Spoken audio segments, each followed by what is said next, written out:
Superior Signal AccuTrack ultrasonic leak detector. Finally, after many years, it's been about 8 years, my old ultrasonic leak detector was stolen and I never replaced it. I had the H10, so that was a good leak detector. But I did have fun with the old ultrasonic. It was the really old style. It had headphones that were very large, looked like they were used in military helicopter.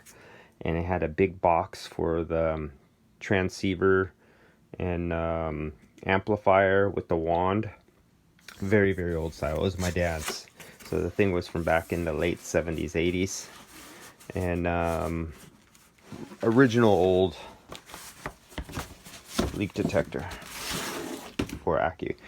Nowadays they have these little things you can hold in your hand. I've been looking at these things. And this is the newer, upgraded, more accurate, more sensitive leak detector technology. So I figure, compared to my ultrasonic leak detector that was over 40 years old, and this ultrasonic leak detector, this has to be better than my old one. So I finally broke down and bought one. And we will see how this does. I'm sure the transducer technology is much more advanced of what they were 40 years ago. So I probably will not be disappointed. And they come with their own headphones. But if I really want a good set of headphones, I have other headphones to pick from. And actually my son has my Sennheiser 8 HD 800s. I let him use those.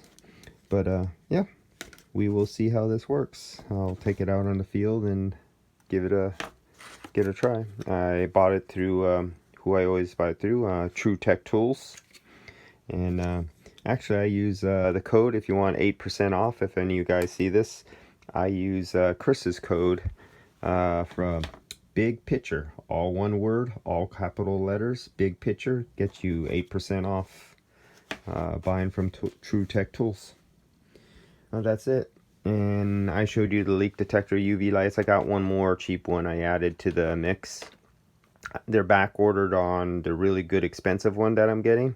It's been in back order, so I'm not going to do a review on these until I get the other new one by Tracerline Products. Then I'll do a review and show you why you have to spend a little bit of money on a good UV light instead of these little $10 and $15 UV lights. And that's it. Actually, I just released a video about UV on a Mercedes where I found a leak. Technician used UV light that did not work very well. I installed my UV dye and used my light, and within 3 minutes the leak was showing. Well, that's it. We'll see how this one goes. I know it'll work good because I used to use the old one that was over 40 years old and it worked good. So their technology has to be much better.